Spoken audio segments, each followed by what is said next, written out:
Hello दोस्तों, आज मैं आपको बताने वाला हूँ कि कैसे मैंने फ़र्स्ट ईयर एमबीबीएस में फ़ेल होने के बाद भी अपनी एमबीबीएस को ना ही सिर्फ पूरा किया, पर उसके साथ साथ मैंने पीजी एंट्रेंस निकाल के अपना एमएस ऑर्थोपेडिक्स भी कंप्लीट किया और अभी मैं एक सीनियर रेजिडेंट की तरह काम कर रहा हूँ लास्ट 1 ईयर से।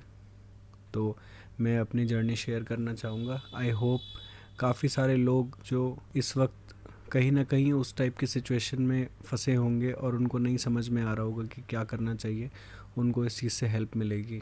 तो शुरुआत से अगर मैं बात करूं तो 2008 में मैंने अपना स्कूल कंप्लीट किया और तब तक मैंने कोई भी कोचिंग नहीं ली थी।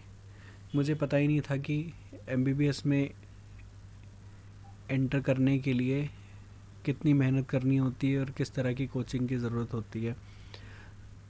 स्कूल के बाद मैंने कोचिंग ज्वाइन की और फर्स्ट जो ईयर था, 1 साल मतलब मैंने तैयारी की। तो मैंने उस टाइम पे बिल्कुल भी पढ़ाई नहीं करी क्योंकि मुझे आइडिया ही नहीं था कि एग्ज़ाम कितना मुश्किल होता है। ये मैं यूजी एमबीबीएस की बात कर रहा हूँ। तो 1 साल तो ऐसे ही निकल गया, बहुत ज़्यादा पढ़ाई नहीं करी। एंड में आते आते मुझे थोड़ा लगने लगा कि काफ़ी पढ़ना पड़ेगा क्योंकि जो क्लास में कोचिंग में बच्चे होते थे वो काफ़ी ज़्यादा पढ़ते थे और मैं कहीं भी स्टैंड नहीं करता था। I I was a good student in school, but वो धीरे धीरे करके कम होता जा रहा था पढ़ाई की तरफ ध्यान मेरा। मैंने 1 साल तो मैंने कोचिंग ली 2008 में और 2009 में मैंने अपना पहला अटेम्प्ट दिया। उस टाइम पे दिल्ली का अलग एंट्रेंस एग्ज़ाम होता था, DU MET नाम से। तो मैंने वो एग्ज़ाम दिया। तो थोड़ा बहुत मैंने लास्ट के 3 महीने में पढ़ाई करी और मेरे लगभग 450 के आसपास मार्क्स आए। तो मुझे ऐसा लगा कि हुआ तो नहीं, और मुझे समझ में आया कि कितनी ज़्यादा मेहनत चाहिए इसको। तो मैंने एक ड्रॉप और किया और उस साल मैंने बहुत मेहनत करी। तो मुझे जो है दिल्ली में एमबीबीएस में एडमिशन मिल गया। तो जैसे ही मैंने एमबीबीएस में एडमिशन लिया तो मैं एकदम से एक बिल्कुल ही नई वर्ल्ड में मैंने एंटर किया और मुझे समझ में नहीं आ रहा था कि उस चीज़ को हैंडल कैसे करा जाए। और मुझे लगा था कॉलेज में सिर्फ मज़े करने होते हैं, तो मैंने बहुत ज़्यादा पढ़ाई तो करी नहीं। तो फर्स्ट ईयर एमबीबीएस जो मेरा वाला था, तो मैंने बहुत ज़्यादा मस्ती करी और बहुत सारे नए दोस्त बने।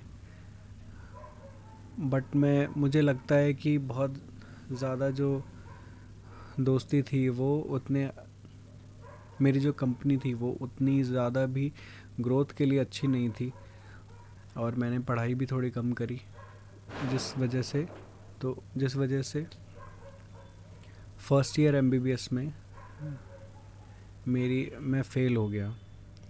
पहले सप्लीमेंट्री आती है जैसे एग्ज़ाम में, तो मैं बायोकेमिस्ट्री के एग्ज़ाम में मुझे बैठने ही नहीं दिया गया क्योंकि मेरी अटेंडेंस भी थोड़ी लो थी और मैंने ज़्यादा पढ़ाई भी नहीं करी थी।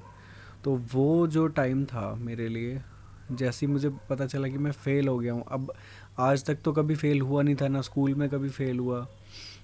तो जब आप पहली बार फ़ेल होते हो लाइफ में, बहुत मुश्किल होता है उस चीज़ से डील करना। और मैं बिल्कुल शॉक में था। ऑलमोस्ट 1 डेढ़ महीना तो मैंने रोते रोते ही निकाला कि ये मतलब क्या हुआ है मेरे साथ, मुझे समझ में ही नहीं आया और किसी को भी नहीं पता चल रहा था कि कैसे डील करना है इस चीज़ से। पेरेंट्स को नहीं समझ आ रहा था। बहुत कोशिश करी कि एग्ज़ाम जो है वो दोबारा देने दें, बट नहीं हो पाया और मुझे वो साल रिपीट करना पड़ा। तो 2010 में मैंने एडमिशन लिया था और 2011 का ये एग्ज़ाम था। तो फेल होने के बाद अब ख़ास बात ये थी कि अगर आप एमबीबीएस में फ़र्स्ट ईयर में फ़ेल हो जाते हो तो आप सिर्फ 1 साल के लिए फ़ेल नहीं होते हो, आप पूरा 5 साल के लिए फ़ेल होते हो। क्योंकि आप अगर पास अब आपको जो भी सब्जेक्ट पढ़ना है वो आपको एक भी जो पीछे आपका जूनियर बैच था उसके साथ ही कंप्लीट करना पड़ेगा। तो मैंने पहले तो मैं 1 डेढ़ महीने तक ऑलमोस्ट घर पे ही रहा और मैं बिल्कुल हिम्मत नहीं थी क्लास ज्वाइन करने की। उसके बाद बहुत मुश्किल से किसी तरीके से हिम्मत करके मैंने क्लास जाना शुरू किया, बट बहुत एम्बैरेसिंग होता था और मैं लास्ट बेंच पे बैठता था ताकि मुझे कोई देख ना पाए। जो न्यू बैच था वो ज़्यादा वेलकमिंग भी नहीं था। जो साथ में लोग थे पिछले बैच वाले जो मेरे साथ फेल हुए थे, उनके साथ भी मैं बहुत ज़्यादा कंफर्टेबल नहीं था और बहुत ही डिवास्टेटेड लाइफ थी मेरी उस टाइम पर। पहले तो डील करना ही बहुत मुश्किल था कि एज अ फेलियर, सबसे पहले तो आप सिर्फ डील कर रहे हो उस चीज़ से कि मैं फ़ेल हो गया हूँ, ये कैसे हो गया।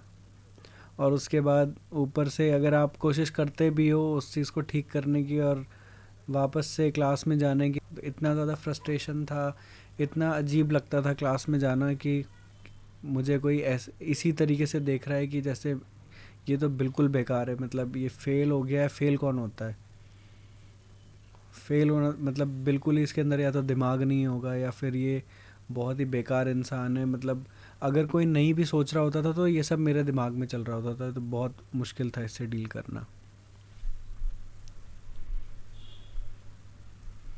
उस टाइम पे जब मैं बहुत परेशान था और नहीं डील कर पा रहा था इस नई इमेज से, तो मैंने एक डिसीजन लिया, अपने साथ ये नहीं होने दूंगा और I don't want to be recognised as a failure in my life.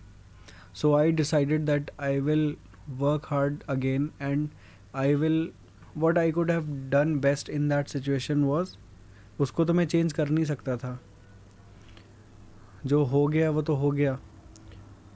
इतना आसान नहीं था जितना मैं अभी बता रहा हूँ इसको। मैंने डिसाइड किया कि एक बार फेल हो गए हैं, पर इसके बाद मैं अब कभी किसी भी एग्ज़ाम में या टेस्ट में फ़ेल नहीं होऊंगा। कोई किसी भी तरीके की सप्लीमेंट्री और नहीं आने दूंगा, कभी मार्क्स कम नहीं होने दूंगा, अटेंडेंस कम नहीं होने दूंगा। I think this was the best decision which I took in that situation, क्योंकि डिसीजंस ही हैं जो हमें एक जो भी आप स्टेट में हो उससे उस स्टेट को चेंज करने में अगर कोई भी चीज़ हेल्प कर सकती है तो वो सिर्फ आपका डिसाइडिंग फैक्टर है। ऐसे हम और सिचुएशन का एग्जांपल देके बताऊं तो कुछ किताबें भी ऐसी हैं कि जहाँ पे इंसान हेल्पलेस फील करता है, तो उन सिचुएशंस में भी कभी भी आपसे कोई आपकी डिसाइडिंग पावर या आप कैसा फील करना चाहते हैं ये चीज़ कोई नहीं छीन सकता है।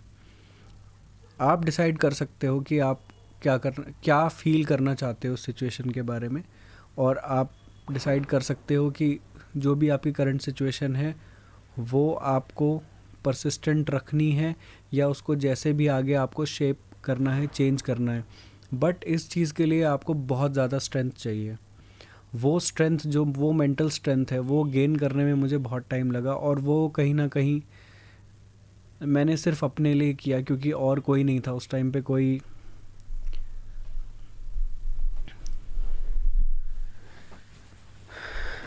उस टाइम पर कोई ना तो समझाने वाला था, ना किसी ने सेम सिचुएशन देखी थी।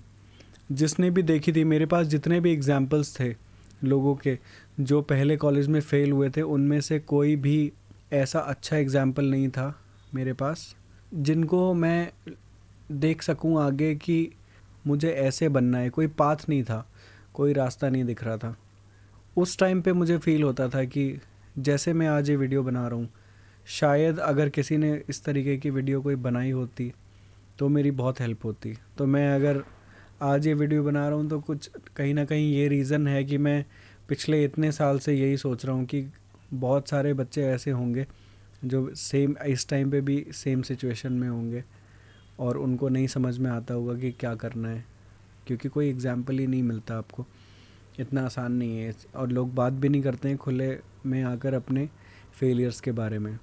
आई want to share this experience because I want to help these people who are in same situation that I was 12 years back, 12 or 11 years back around। तो मैंने उस टाइम पर बस एक ये डिसीजन लिया कि मैं दोबारा फेल नहीं होऊंगा। और वो डिसीजन को मैंने हमेशा कायम रखा, उसको मैंने हमेशा फ़र्स्ट प्रेफरेंस दी। जब भी मैं कोई चीज़ करता था, कॉलेज में पढ़ाई होती थी या क्लास छोड़नी होती थी या कुछ और काम करना होता था, तो मैं उस चीज़ को हमेशा याद रखता था कि मैंने अपने आप से ये प्रॉमिस किया हुआ है कि मैं फ़ेल नहीं होऊंगा। और ऐसा हुआ भी कि मैं ड्यूरिंग द नेक्स्ट 5 इयर्स मैं किसी भी टेस्ट में या किसी भी एग्ज़ाम में फ़ेल नहीं हुआ। 2016 में मैंने अपनी MBBS कंप्लीट करी, जिसमें मैंने एग्ज़ाम में मेरे जो नंबर थे वो सिर्फ पास ही नहीं हुआ, मैंने अच्छे एग्ज़ाम्स अच्छे से क्लियर करे और मैंने पूरी कोशिश करी कि मैं जितना मेरा कैलिबर है, जितना मेरा IQ है, जितना मुझे समझ में आता है, मैं कोई टॉपर नहीं रहा हूँ कभी, बट जितना भी मुझसे हो पाया मैंने अपना बेस्ट दिया हर चीज़ को।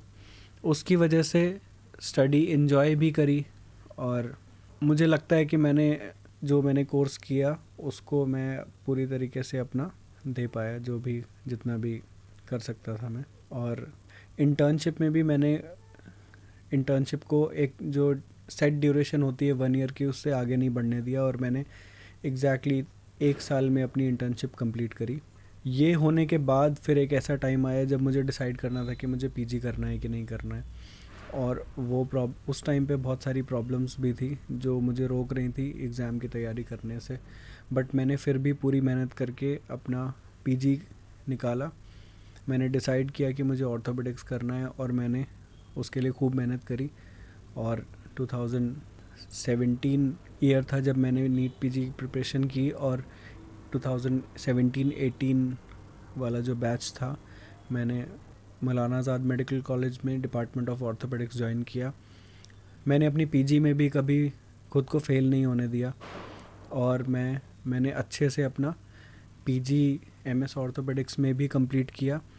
उसमें मार्क्स नहीं आते हैं तो I can not tell you the marks, but I know by my heart, but my heart knows that I have given my best to my post graduation also. मेरा जो थीसिस पेपर था उसमें I got second rank at the state level for the best paper presentation. I joined my senior residency in the same college that I am working in right now. तो ये journey आपके साथ share करने के साथ साथ मैं बस ये बोलना चाहता हूँ, आप किसी भी सिचुएशन में हो, कितना भी आप हेल्पलेस फील कर रहे हो, कभी भी कोई आपसे आपका डिसीजन मेकिंग का पावर नहीं छीन सकता। कभी भी आपसे कोई ये नहीं छीन सकता कि आप उस सिचुएशन के बारे में क्या फ़ील करना चाहते हो। It does not depend what people think. बहुत आसान होता है लोगों के लिए जज करना, बट आपको ही पता होता है कि आपकी सिचुएशन क्या है। Just compare your self with your past your self. कभी भी दूसरों से अपने आप को कंपेयर मत करो। You are doing your best, give your best. अगर सिर्फ आप इतना कर लेंगे, and if you are able to look yourself into the mirror, क्या अपनी शक्ल आप आईने में देख पाओ, खुद से ये कह पाओ कि हाँ मैंने अपना पूरा 100% इस चीज़ को दिया है, तो आई थिंक इतना काफ़ी है और आप किसी भी तरीके की प्रॉब्लम से आप ऊपर उठ सकते हो। आई होप ये वीडियो आपको पसंद आएगी और कहीं ना कहीं इंस्पायर भी करेगी। Do share in the comments what else you want to know about many things. बहुत सारे डाउट होते हैं हमारे जब हम इस फेलियर वाले ट्रैक में पड़े होते हैं। Share the video with someone who might need it. Keep going, मेहनत करते रहो। कोई भी चीज़ ऐसी नहीं है जो पॉसिबल नहीं है।